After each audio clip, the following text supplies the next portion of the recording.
Friends, તમને પણ રોજ ડિનરમાં કે સવારના નાસ્તામાં શું બનાવવું એ પ્રશ્ન થાય છે.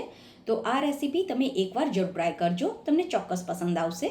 તો સૌથી પહેલાં એક વાસણમાં 1 કપ જેટલો ચણાનો લોટ લેવાનો, જેને મેં ચાળીને ઉપયોગમાં લીધો છે.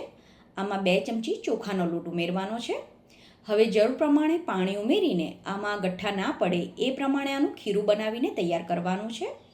આ રીતે ખીરું બની જાય એ પછી એને ઢાંકીને 10 મિનિટ માટે રહેવા દેવાનું. સવારે નાસ્તા માટે આ બનાવવાના હોય તો રાત્રે પણ ખીરું પલાળીને રાખી શકાય. પછી આને હેલ્ધી બનાવવા માટે આમાં થોડા શાકભાજી એડ કરવાના છે. તો શાકભાજી તમે પસંદ પ્રમાણે લઈ શકો છો. અહીંયા મેં કોબી, કેપ્સિકમ, ટામેટાં, ગાજર અને કોથમીર મરચાં લીધા છે, જેણે ઝીણું સમારીને લીધું છે.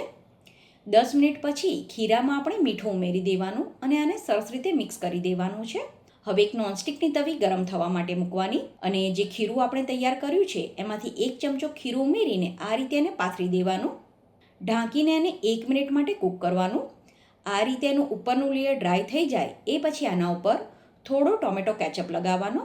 તમે ટોમેટો કેચઅપના બદલે પિઝા સોસ કે શેઝવાન ચટણી પણ લગાવી શકો છો.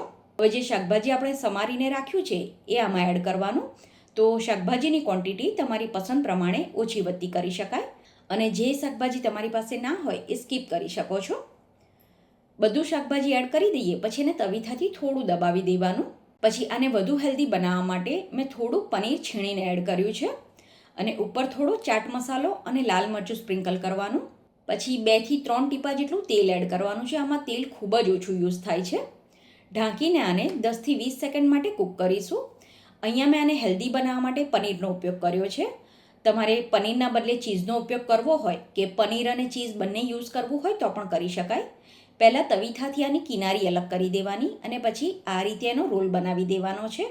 ફ્રેન્ડ્સ, તમને જો મારી રેસીપી પસંદ આવી હોય તો રેસીપીને એક લાઇક જરૂરથી કરજો અને જો તમે આ રેસીપી ક્યારેય પણ નથી બનાવી તો એકવાર જરૂર ટ્રાય કરજો, તમને ચોક્કસ પસંદ આવશે.